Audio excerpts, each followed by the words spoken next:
You voted for it. This episode is about democracy.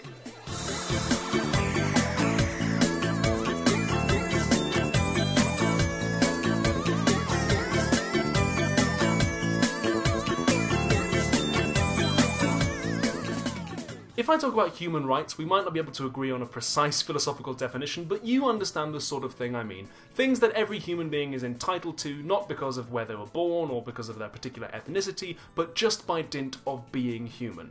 Normally we think that people have human rights to things like not being arbitrarily murdered, and maybe also freedom of speech and freedom of religion, even if in some countries those rights aren't enforced. But here's a question.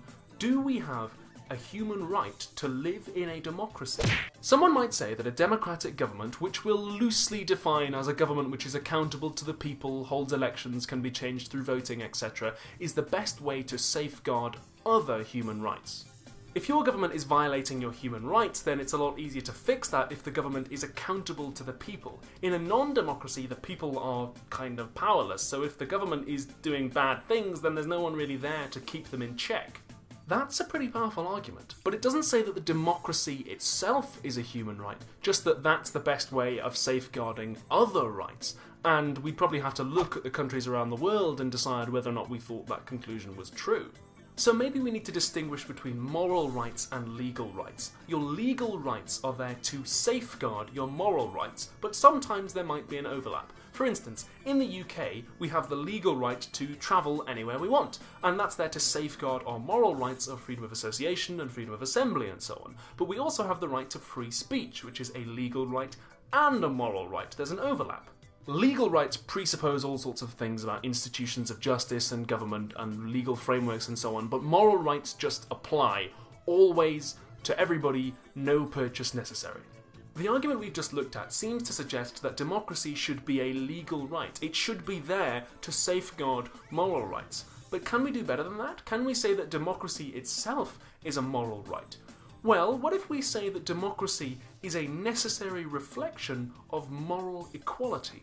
It wasn't always this way, and it still isn't in some parts of the world, but nowadays most reasonable people would agree that every human being has equal moral worth. Whether you're black, white, gay, straight, male, female, whatever, if you prick us, do we not bleed?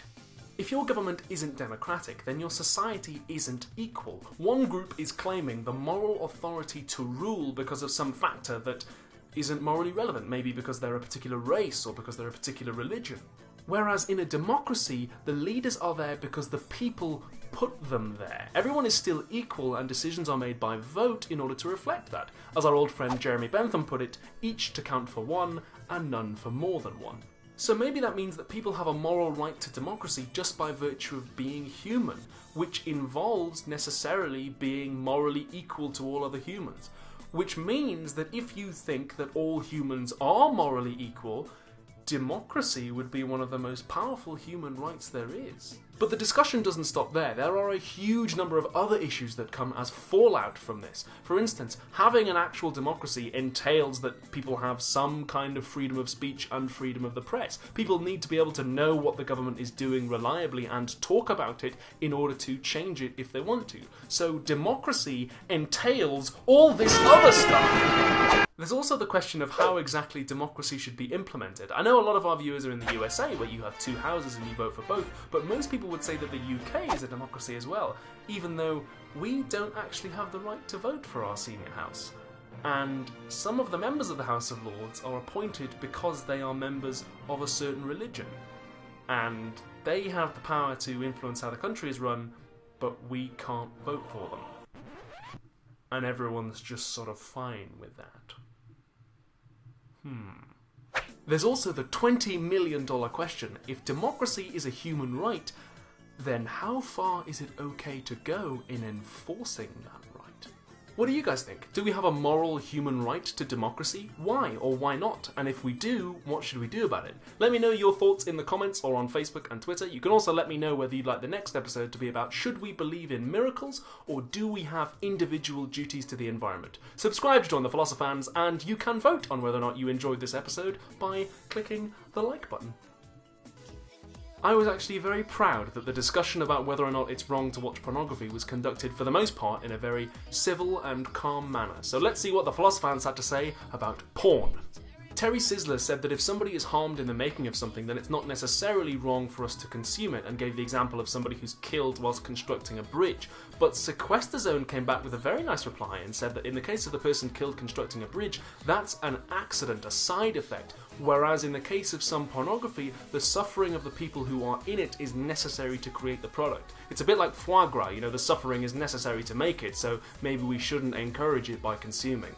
There was some debate about what exactly objectification is and whether or not it's bad, and Abraxian Absolution pointed out that I didn't really define it in the video or explain what's wrong with it.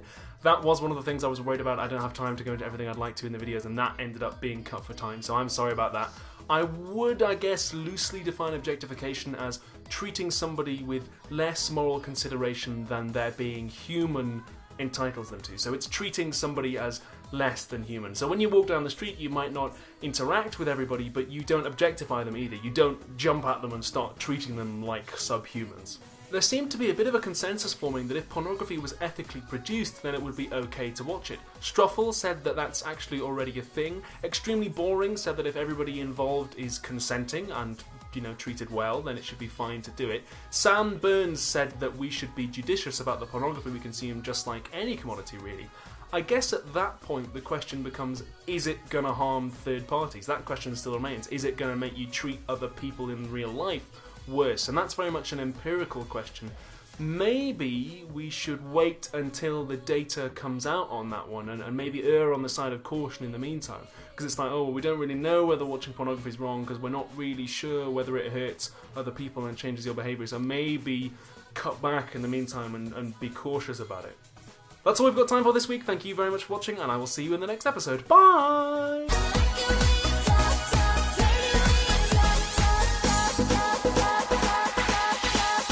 Talk.